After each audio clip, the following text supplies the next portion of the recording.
Editor Marc Perelman, who's joining me here on set. Marc, we're just getting a quote coming in fact, from Marine Le Pen, saying the resignation of Emmanuel Macron would be wise, but the dissolution of the French Parliament absolutely necessary.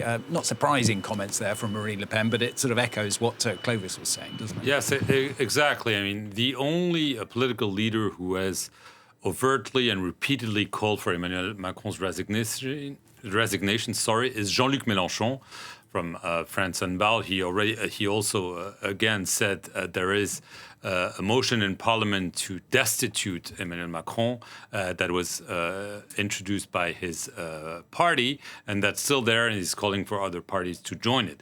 Marine Le Pen has always been saying out loud that she wants snap parliamentary elections because she says it's a mess. We can't find a prime minister. We cannot form a majority. We cannot pass a budget. So let's give the French back the choice to elect their leaders who could do all those things. And clearly, she feels that now is the moment to push for this. And she's saying, if Emmanuel Macron feels that he cannot be in power anymore and he is responsible of this mess, well, if he is resigning, why not? Marine Le Pen also has some legal issues. She is supposed to go on trial in appeal next year, and she could be barred from running for president.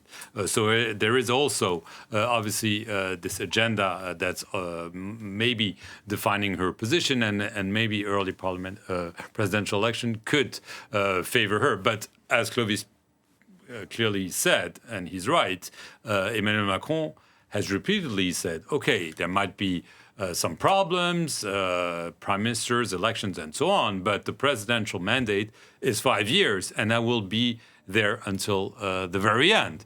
But, politicians sometimes say things and then the opposite a few days ago. I mean, just to take an example, the man who was supposed to be the defense minister, Bruno Le Maire, who had left politics after last year's snap election, said, I'm going to private sector. He gave an interview 12 days ago. And in that interview, he was asked, would you be considering a comeback in politics? He said, this is, quote, absolutely out of the question.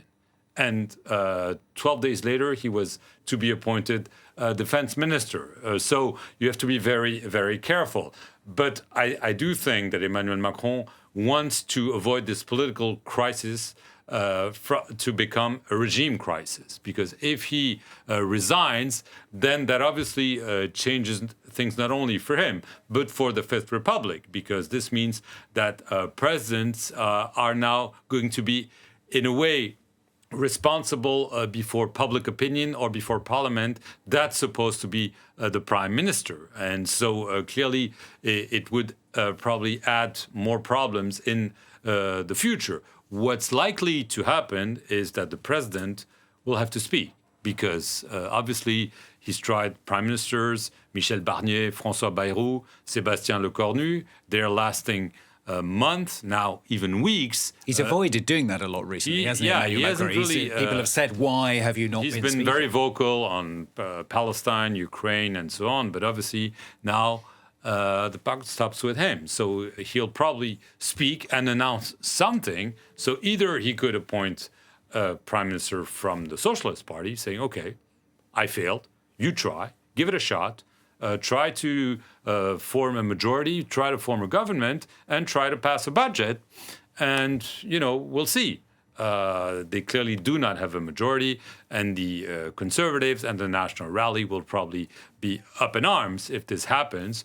Or he could decide, this is time to give the French back their say and have a snap election. But this could also herald the National Rally garnering even more votes, if not a majority, at least a relative majority, and his camp really already weakened and deeply divided. In the words of Sebastien Lecornu, there were also some complaints that it was very difficult to form a government, not only with parties that are not part of the Macron camp, but also within his own camp. We know some heavyweights, like former Prime Minister Gabriel Attal and Edouard Philippe, were asked to come into the government. They refused to do so.